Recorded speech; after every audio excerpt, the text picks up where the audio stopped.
All right. What's up, everybody? Welcome back to the Wrestling Chop Shop. Today I have a special interview.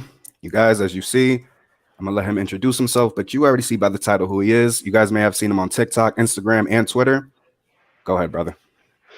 That's right. It's the Air Force Veteran Intel Specialist, the one you call on when you need to get the job done, and your friendly neighborhood Red Dog. Also, the DICK of this industry. That's Dog in Charge, kid. Get your mind out the gutter. What's up, Axel, man? What's up, man? First, I want to say, really appreciate it. I really do. I've been trying to make some big moves on here, and you're honestly one of the first. So thank you for opening that door for me. No, man, I appreciate that too. Like, I'm a huge fan, so I've been following your stuff for a minute, and I've been like checking you out like on TikTok and on Instagram and stuff. So like, been peeping and just kind of seeing the show kind of move and evolve. And I was like, man, I hope one day that like I get to hang out with this dude and chat and chop it up with him. So yo, this was a perfect opportunity to be able to come through and this and talk with you about this. Yeah, it's I've been trying. If I could catch anybody's eyes, that's what keeps me going. So Bet I got bet. to. So the first question I want to ask, it's kind of different because I usually interview TikTokers, and this is the first time I get to interview a pro wrestler, somebody who's been in the ring and everything. So I had to really think about some of these questions. But the first one, pretty simple. What got you into wrestling, and when did you know you wanted to go into pro wrestling? So what got me into wrestling, right? Saturday morning, I'm sitting there chilling out with my aunt. I was like, I don't know, like 5 or 6 years old. This is a long time ago. I'm gonna date myself for this, so a lot of people out there gonna know.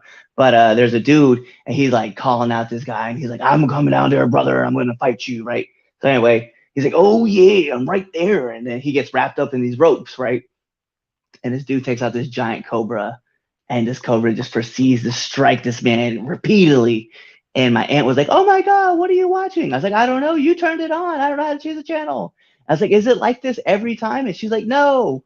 And so like Jake the Snake Roberts and Macho Man were kind of like my introduction to the all of the wrestling world, which was massive. It was a lot of fun to watch and stuff. But then like what ended up happening, right, was I kind of fell out because I didn't really know what that was, right? And then Okay. I randomly on a Saturday night main event, and I was watching this kid come out with this long blonde hair and these like bright yellow tight or orange tights, and he's like leaning in the crowd. And he's like, "Come on, baby!" And just like being all excited and stuff. And I got wrapped up to it, and then they're like, "This is the Lionheart." I was like, "I don't know what that means, but sounds awesome." They're like, "Tune in next week. You go watch him again." I was like, "I'll be there."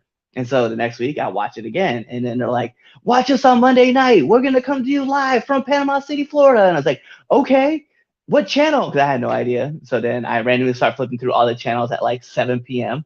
And there's this guy in a pink mask, and they're like, "Yeah, this is our brand new guy. He's a young dude. His name's Rey Mysterio Jr." And then from that moment on, like wrestling was everything for me, and I just wanted to watch everything I could get my hands on. Uh, but what's funny though is that I didn't officially make the jump to become a pro wrestler until like 3 years ago. So yeah, so I had some friends, they were doing some stuff, and I was just kind of getting involved with them. And typically, everybody knows that we are all playing around, dabbling into dark arts before we decide to, go to Hogwarts, if most people would like to refer to that way. And yeah, so then I made the jump, and yeah, ever since then, man, I've just kind of been traveling up to like Massachusetts, down here in Maryland, where I'm based out of, and then out to like West Virginia, uh, Pennsylvania, like just Delaware, New Jersey, New York, like just up and down. It's been a lot of fun. Okay. So you said only it's been what, 3 years? Yeah, 3 years. So so what was the moment that I know you said you and a couple of friends, but to make that decision, a little later in life, like what made you really want to go for it? It's crazy, man. So I was in the military for 6 years, right? United States Air Force. I'd done one tour, and I watched like a lot of kids. And the thing that a lot of people don't realize is when you're 21 years old and you're signing your life away, right? And you're telling people like, hey, like I will write this check to this country for, you know, whatever the cost may be, and you're writing like your will, like that's not a normal thing to be doing at 21. So like when I got out, like I realized like life is short, man, and you got to have fun while you're here, right? Be the best person that you can be, right? Yep. Always. But then like live life and have fun with it. So when I had another person who was a pro wrestler come to me and was like, well, you're either gonna make the jump or you're not gonna make the jump. So you're gonna have to make that choice. Either way, it's up to you. And I was like, you know what? He's right. And so I was like, let's go. So at like 34 years old, man, January of 2020, I was like, let's get it. And I showed up to my trainer's ring and just haven't left ever since. So that was the thing, except for that time in March when like the pandemic hit. And Yeah, from March to April, like everything was shut down. that was probably a hit. Yeah, it was a lot of fun to be like sitting at home doing nothing. But I did learn how to do a kip up like during COVID. So that was like a bonus because I use that in like all my matches now. I mean, we were all locked up home. We don't got nothing to do, so it's like what. That's cool. That's one thing I wish I could do, like a kip up. When I see that done, it's so amazing, especially when it's a certain person of a certain size. It's like, how is that even possible? And that's what I kept telling myself too, is like, because I, a lot of people, if you want to see like my character has like this dynamic about him, but shoot wise, I'm like 5'10", 190 pounds. And so when I'm seeing like these dudes that are like 240, 250, and they're like 6'6", doing the kip up, I'm like, I should be able to do that. Like, I'm not a high flyer, but by all means, I should be able to at least do a kip up. And I see guys who are smaller than me. Charlotte Flair does it, right? And I've seen Sasha do it, or Mercedes Moné now. But yeah, I'm like, yo, I should be able to do this. Let me practice this until I get it. Actually, I have the video. I think I put it on TikTok when I did it the first time, and my daughter popped because she's like, "What? What?" Because she missed it, and I was like, "I'm glad I got that moment." So I always have that with me. Yeah, like when I seen someone like Drew McIntyre do it, I'm like, okay, now that's just It's so. sick. So the second question I have: what were some of your favorite wrestlers growing up? I know you said you saw Jake the Snake, Macho Man, Hogan, but what was who was some of your favorites? So really, Rey Mysterio, Chris Jericho, always be the first two that come to mind. Uh, The Rock, Stone Cold, Undertaker, uh, Shawn Michaels, even though I know he's kind of like a controversial kind of person. Yeah. But then I was big into the smaller guys, man. Juventud Guerrero, Psychosis, Dean Malenko, Billy Kidman, right? Those were a lot of like my favorites because I loved like how fast they moved, and I was like, yo, they're incredible.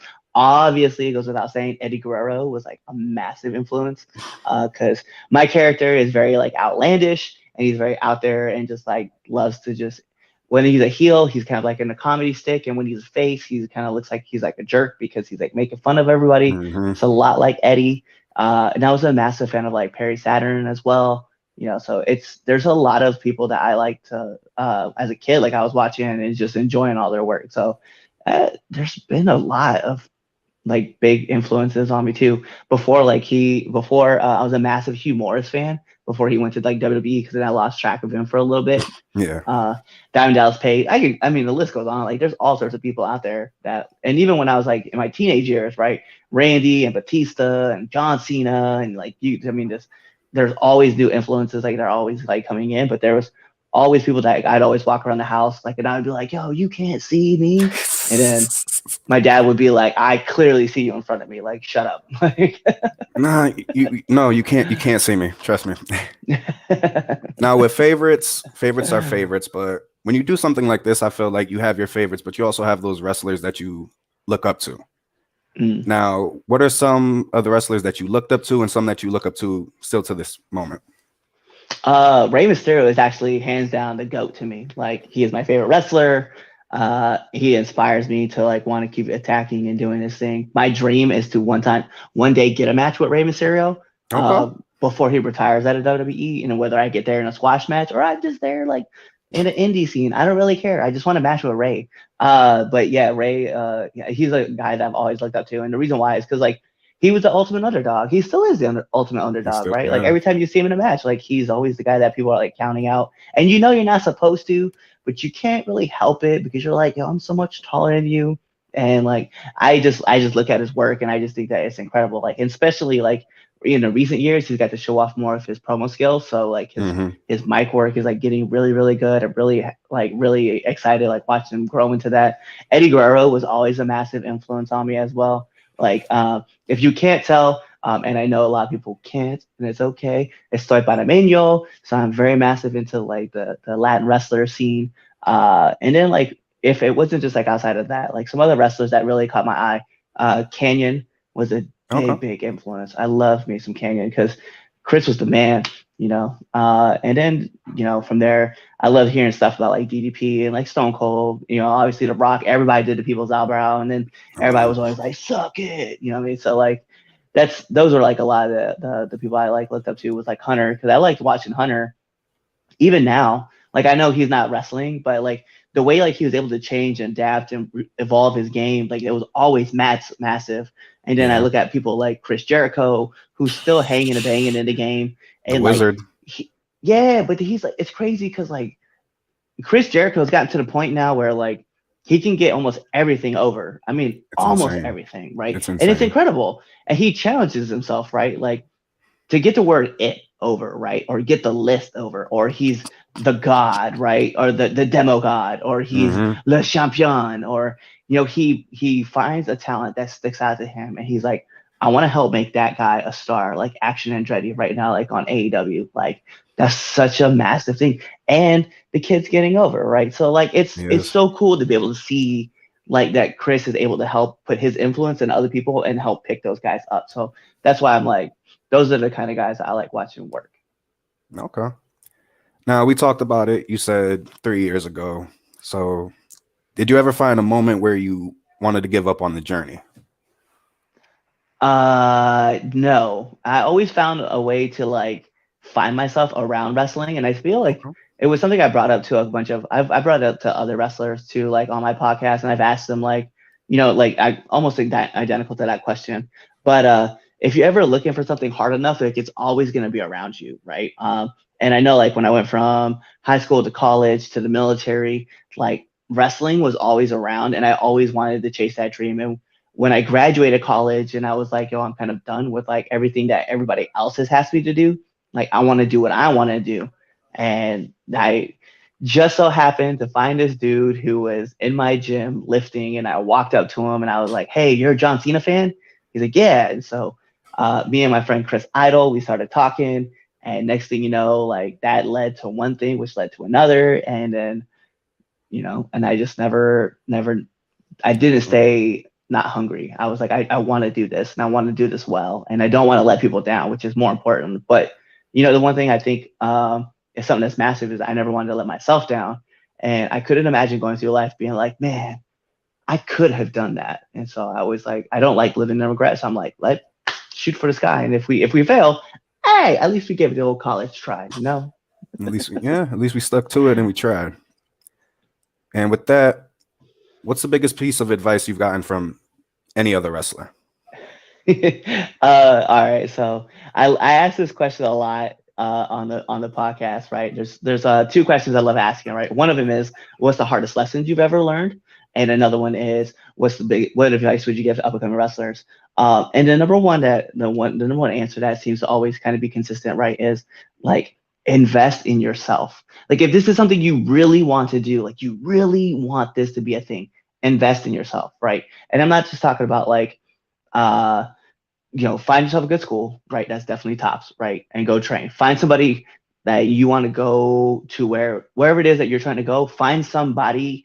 Typically, there's probably somebody in your area who has been to where you want to get to, and then join their school or ask them for advice and pick their brain and just don't let go. Like just keep riding out the train, right? Because it's gonna all come back full circle. So it's always, you know, grind, work hard, and find a good school. And then the number one thing I tell a lot of people too, and I get this advice a lot too, is ears open and mouth shut.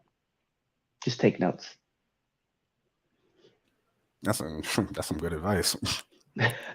Now, there's a lot of states. I've seen your recent card that you put out of the locations you're going to be at, the promotions. Now, you don't have to name them all, but which are some of the states that you've been to, and which are your favorites based off of the wrestlers you've worked with and or the crowds?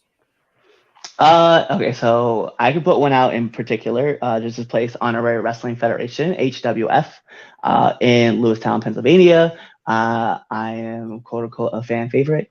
I say that in quotations because, you know, Hey, it is what it is. But no, I get a massive pop every time I go out there, and I love seeing everybody because uh, I don't want to sound like that dude, but like my table gets swarmed, and I just love like talking to all the kids that come through and talk with me because I know like my character is very relatable in the sense that like I wear all red gear. Listen, like it's no secret that guy right there is like a massive influence on my character. Um, and I don't want Disney to pull this down. So anyway, but he's a massive character influence, and I definitely I know kids relate to it, and they see Yeah. it, and they know that I'm like very out there and very funny and comical. So I love being out there and talk with them. Uh, there's been a couple other places that I've worked at. There's a company called no, I'm sorry, IWA Vintage Pro Wrestling before they closed their doors. I got to wrestle Stockade.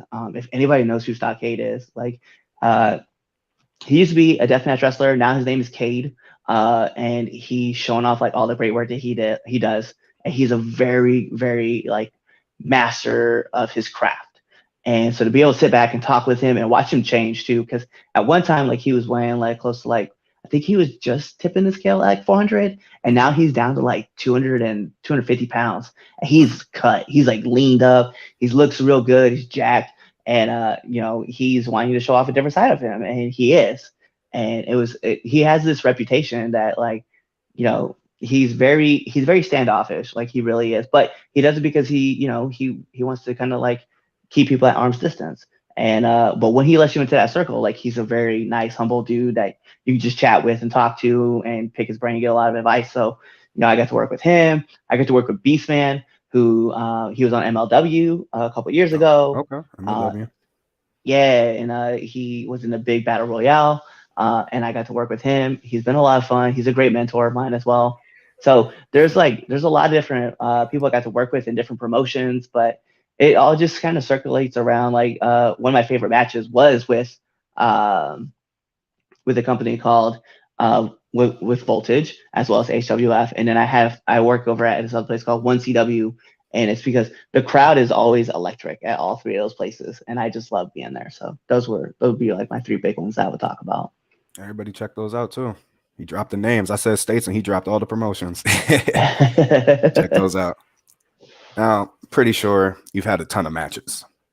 But what was that one match that you really it ended and you were just like, I'm really proud of that match right there? So I've had a couple of them, right? Because last year I put up my top 10 list of wrestlers that I wanted to work. And one of Okay. those names was this dude named TJ Sykes, aka the Red Prince. So we worked a match in February, actually at HWF, and then we actually worked at another promotion out of Pennsylvania. And he's been doing this for 8+ years. His mentor, not that we throw any names out there, right? But it is the Pope, Elijah Burke himself. And so we worked this match, and my God, like I felt like, and I got to work it in front of my dad, which was like the most amazing thing too, by the way. Like, it was my first time my dad had ever had watched me do a pro wrestling match, and it was like the first time he'd actually watched me wrestle because I wrestled in high school and college, Yeah. like amateur. So it was the first time he'd seen me wrestle since like 2003, and so when he That's came to cool. watch me work, he was super excited, and TJ and I like tore down the house in this match and had so much fun with it. So that would have been the top one. Working with my trainer, his name's Sicken. He's out of Sykesville, Maryland, aka Riot City. But he's another dude that I've worked a couple matches with him. And another match that I had a lot of fun. There's actually two of them. There's a tag team out of Maryland. I'm gonna give them like a whole bunch of love, right? Because they're my brothers. And they're called Pure Ignorance. And I got to work at IWA with my friend Prince Machiavelli. And we got to tear down the house, and we opened up this show, and it was an explosion. Like we had so much fun in our match, and and we had great chemistry. So we got to really showcase what we could do. And then I got to work the next year against my best friend, the Don Chaz Evans, and we were at this place called C3W in Washington D.C. And actually, we were wrestling in Baltimore at this moment. Well, we got to tear down the house in front of this live crowd. And like it was just the fact that I got to work my two friends, my trainer, and also the number one dude that I wanted to work with. And a big shout out to another dude I got to work. His name's Andino, If you guys check out the PW 500, you'll find him in there. Uh, Whew. but yeah, we got to work together as well, and yeah, I was very proud of all those matches. And those guys, they always help me, and they always make me a better person and a better wrestler. And it's great to be able to work with them. That's amazing. That's fun. Now, I do have a last question, but I just thought of one, and I can't believe that I didn't think of this earlier. I watch it, and all I could do is think. So, what's your favorite part of it all? Like, you got the theme music, you got the being able to work with other people. It's something you love. You got the crowds. Like, what's your I like? think it's just the experience. There's there's nothing there's nothing like coming through and like getting to a place that you want to be at, right? So like when you go to a show, you have like all these like little like butterflies and excitements kind of like starting to like float around, and Mhm. then you get to feel the ring for the first time. You're like, all right, cool. So we like this area, and then we go to the back, we shake hands with everybody, we talk to everybody, we give greetings. We all it's just an entire experience that you get to have, right? Um, and then you go out and you perform and you go hang out with the crowd, you talk to them, and then you like you say goodbye and you leave. It's just this whole experience that happens because it's just so surreal to me. Because if you would have told 12-year-old Cliff like, hey, you're gonna be a pro wrestler and you're gonna enjoy the ride, and a lot of those guys that you saw on TV, you're gonna eventually cross paths with, and it's just been it's wild because like I'll share the story, right. Little Cliff watching ECW, seeing Sandman on TV, and then, my first real full year in wrestling, I'm in the back talking with Sandman about why my name is Red Dog. And it's like the craziest thing, 'cause I'm getting ribbed by Sandman. I was like, bro, this is like an experience that I never thought that I would get. And it was so much fun to be a That's part of like this amazing. one situation. I was like, I Kid Cliff would never imagine this would happen. And here we are, like almost 20 plus years later, just sitting here talking with this man that I used to watch on TV and just like smile every time like I heard Inner Sandman come on. And so like it's just the experience that like, holy cow, like this is a surreal thing. Like, could I do this? Especially at 34, 35 years old. Like, I know DDP did it, right? He got into the Yeah. business like super old. And it's like, sure, he's one out of like 100,000, right? And I'm looking at myself like this is going to be an uphill challenge no matter what. But it's the idea that hey, like I'm here and I get to do this and I get to experience this with all my friends. So I think that's what it is. It's just the experience all together. Like it's a all all jaw dropping experience. I could only imagine. I could just imagine the feeling walking through that curtain and you just see cheering and the booing too. I mean, like you said, it has to be the whole experience.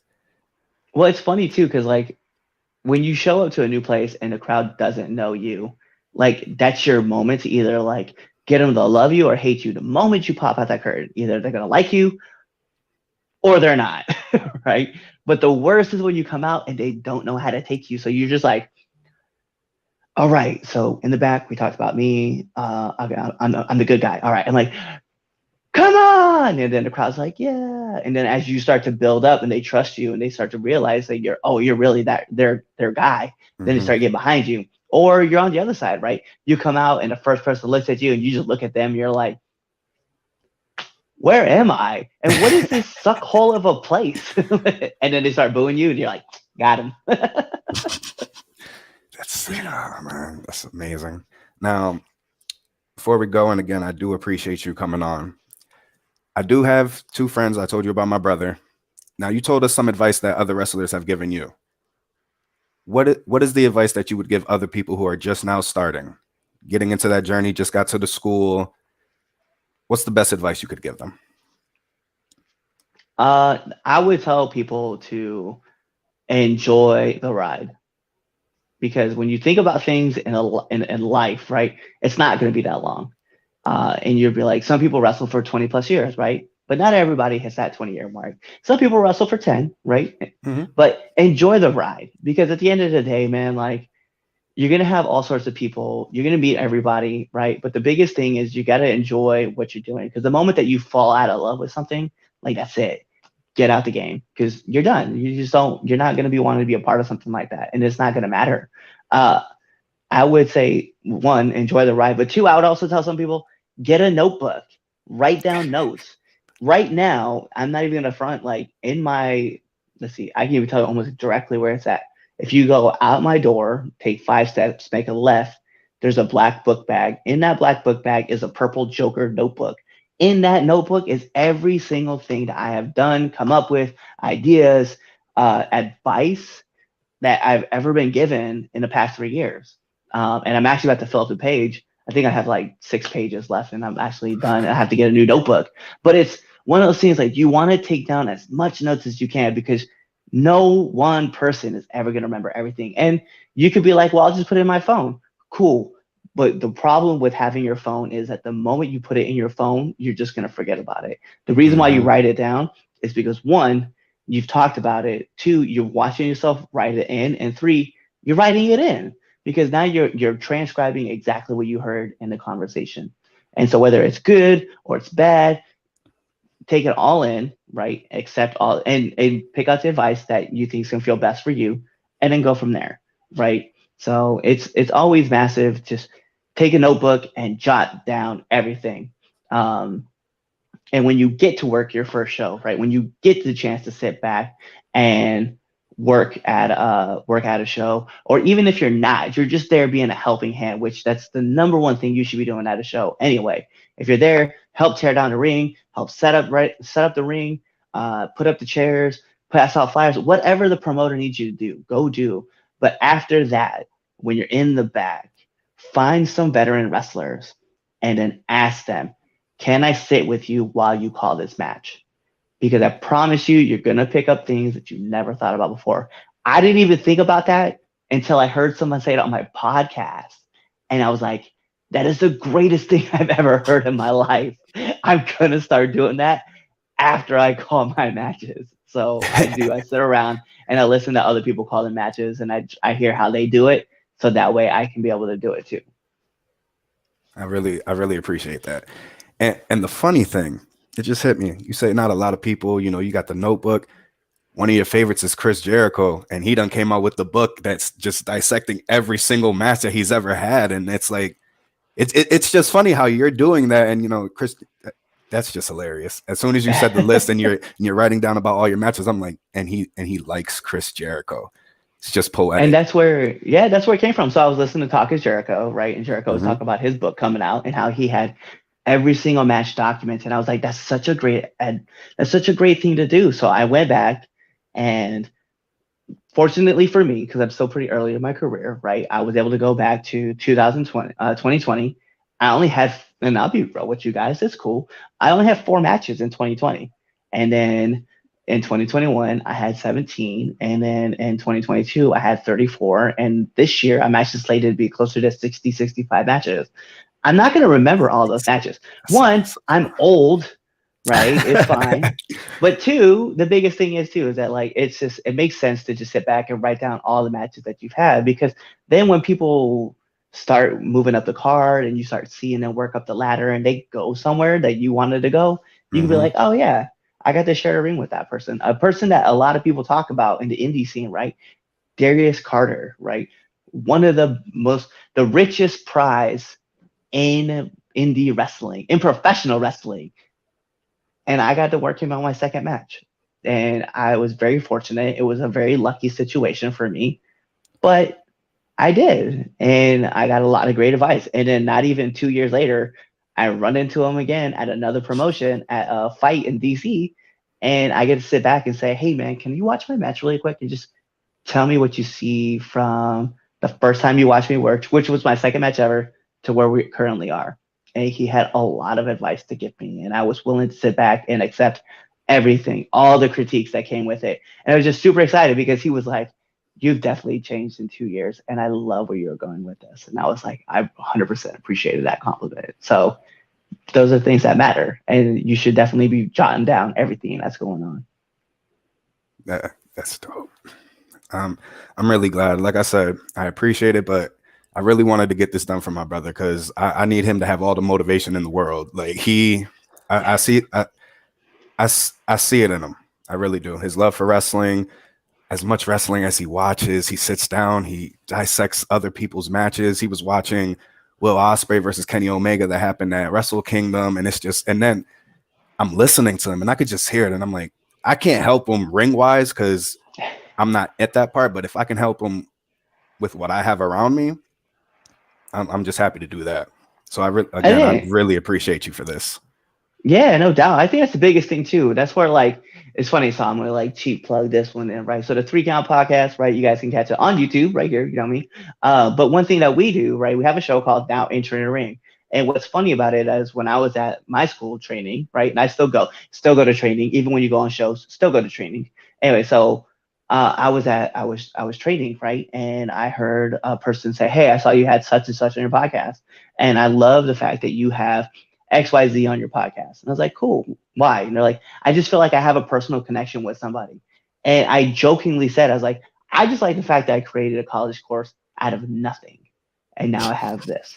And it stuck. So we ended up creating another show actually called Now Entering 201, which legitimately dives a little deeper into all the wrestling. So if you think about it, now entering the ring kind of just talks to wrestlers on like a surface level with some in-depth questions, right? But Now Entering 201 really dives deeper into like everything, right? Talks about like, you know, what's the expectations when you start to grow a little bit in the business, what we're looking for, what should be known, what shouldn't be known, right? Those are the things that like we were talking about. But the thing I love about Now Engineering is that like I get to meet so many new faces. And the one thing that a lot of people don't do that you should be doing is networking. And I feel like with a podcast like that, it's such a unique experience because we treat it like the Joe Rogan experience, right? I love the Joe Rogan experience. I know a lot of people, they're kind of iffy about him. It is what it is. But I love the aspect of what he does. He has these natural conversations, kind of like we're doing right now. Mm-hmm. And you get to talk with people. And a lot of people I meet for the first time on the podcast, then I run into them at a show, and then I'm like, "Hey, it's great to see you for the first, or it's great to meet you in person for the first Mm-hmm. time," and we get to sit back and BS. So I mean, we've had a lot of people from the Massachusetts area has actually come on the podcast. We've had a lot of people from Delaware, from Maryland. Our last show, our last milestone, I'll say, right? We had episode 300. We have Flip Gordon from Ring of Honor on the show. With So Gordon. we've had a lot of people come on the show, and I've been able to network so well with everybody. And like, I mean, it's a who's list of like wrestlers that you can find on the podcast. So just and content creators, right? So it's not only just that, we go out and we find people who do ring music, right? So if you're like, man, I gotta have my own theme song. Cool. We have a guy for that. You're like, I want to get my own gear. Cool. We have a couple of those guys on there. I need to find somebody who makes graphic designs. Bet we got you covered. There's somebody there. You want to learn how to market yourself on something like TikTok? Malik was on the show, Narcolepsy Boy. You can see him, or you can see Panda, right? Or you can even see, I don't know, Jack Vaughn, right? Recently Mm-hmm. coming out, just blowing up all over TikTok. So you can see like all the different creators that we've had on the podcast, but it's pretty much like a how to get through this crazy wrestling world. Definitely gonna let him know about that. Oh man, this was again. I appreciate it. Just first pro wrestler, you gave me a shot, and because I've always wanted to talk to somebody that's in the business, and you opened my mind a little bit, and it's awesome. It's awesome. You just showed that you can be, because that's always been a thought of mine, that you reach a certain age and it's like, can you do it? Is it worth it? And you just told everybody it's worth it. As long as you put your mind to it, it doesn't matter. You could be 30, 31, do it. so, Always so it, aim high, or don't aim at all. Like that's the real thing. Like you could always be the guy that says like, hey, should I do this? Or you could be the guy that says I did it. And one path is going to lead you to one area, and another is going to lead you to whatever it is you want to do, whatever you're doing, right? Will Smith said it best, right? On the other side of fear is ecstasy, and if you don't ever jump out of a plane, you're never gonna experience what that's like. So you should definitely experience that, and like, don't be afraid, just jump. That's it right there. Just jump. I actually want to jump out of a plane, so that I'm gonna have to think of that soon anyway. But before we go, I'll let you plug in anything you want to plug in, whether it's your social media, any promotion you want to. Go ahead. Bet. So, you guys can catch me on all my social media platforms at _RedDawg85, whether you're on Instagram, Twitter, TikTok, Snapchat. You guys can find me there too as well. You can even find me on Hive, right? I've just recently had that up. You guys can find my fan page, Red Dawg, as well. I think it's actually facebook.com/gettheko, which that was an old podcast, and I haven't been able to change that on Facebook yet. So that's got to be something new. You guys can actually see my YouTube channel right here. On YouTube, you go to Red Dawg 85. You can find it there, REDDAWG, kind of like it says right there. If you guys want to, you guys can check out my podcast. It's called the 3 Count Podcast. You can find our debate shows every Sunday. We also come out with interviews every Tuesday, but then we also come out with them every so often Wednesdays. So that will be Now Enter Ring and Now Enter Ring 201, respectively. And you can catch all of our social media platforms at 3 Count Podcast or at 3count_pod if you're on Twitter, right? So check us out there. Give us a follow, give us a subscribe, listen to our shows, tell us that we suck, because we are looking to get better. And if we do suck, cool, we're all right with that, and we'll try to do better. But it is what it is. Also, you guys should check out my merch store. If you go to foryourwear.com/red-dog, I think altogether, or you can just click on wrestlers and you can just check out the logo that has the red paw print with a red dog in it. That's me. You can find all my t-shirts there, hoodies. So you guys grab either that shirt or you grab this hoodie, right? And if you guys want to catch me wrestling, so this weekend, because I know this is live right now, you guys can actually catch me at EWA. That's in Bel Air, Maryland, a part of the Bel Air. I forget what the castle is called. It's a giant castle. You can't mess. It's in the center of Bel Air. But we have Rage in the Cage going on, and then you guys can catch me a part of IWL in February on the 24th, and then in March I'm pretty much like hitting the ground running like everywhere. So you guys can either catch me either at HWF in Lewistown. You guys can catch me at 1CW. You guys can catch me in Voltage. You guys can catch me back over at IWL again. You guys can see me at C3W. You guys there's all sorts of places that I'll be out, and I put up the schedule pretty much every quarter, so you'll be seeing like where I'm going to be heading up. And someday he posted all over Instagram and Twitter, guys. I am legitimately, I'm a meme. I don't know if you guys can see even the background photo that we have right now. I legitimately have reaction photos to like everything, so I post them all the time. So the thumbnail for the video. Yeah, I actually love that picture. Like I was like, I hope I could find the perfect picture, and I'm just like, how is it this perfect? That he's just like, hey, what's up? Yo, yeah, big shout outs to Jay Lee Photography. They're the ones that took those photos. And when I brought up the idea first about me poking it from the side, her name's Christina. She kind of took like a step back. She's like, okay. She took the photo, and I was like, bet. I was like, now watch what I'm gonna do with this. And she was like, okay. And then just randomly, like I would start tagging her, tagging Jay Lee photos and everything, and they would start seeing them posting up. So the next time they saw me, they're like, what's next? And I was like, well, I want to look up, like I'm looking up at somebody else's tweet. And then it's like, I want to look down, like I'm retweeting somebody. And then, yeah, so everything's like come full circle about like how this whole thing started. Now, like when they see me, they're like, all right, what are we doing now? Yeah, some of those pictures, like here it goes right here. This is the look at that. You kind of see it, but yeah, but again, I appreciate you coming on. I really do. You gave me a lot of knowledge, and I know you're going to help my brother out with some of the knowledge he needed. Guys, you can catch me here tomorrow and the rest of the crew on the Wrestling Chop Shop for the Royal Rumble predictions, where, as I'm going to continue saying, until WrestleMania happens, we will see Dwayne "The Rock" Johnson. He will be number 30. So catch us there at 8:30 p.m. Eastern time. And Red Dawg, if there's any other time you want to be on the podcast, we do a lot of different things. So hell yeah, and of course you have an open invite to come on our show too. Oh, I'm definitely. Once this is done, I'm gonna talk to you about that. Best believe. But again, guys, thank you for coming out. I'm gonna promote the hell out of this. I'm gonna go Go try to catch the rest of AEW. You guys be safe. Love y'all.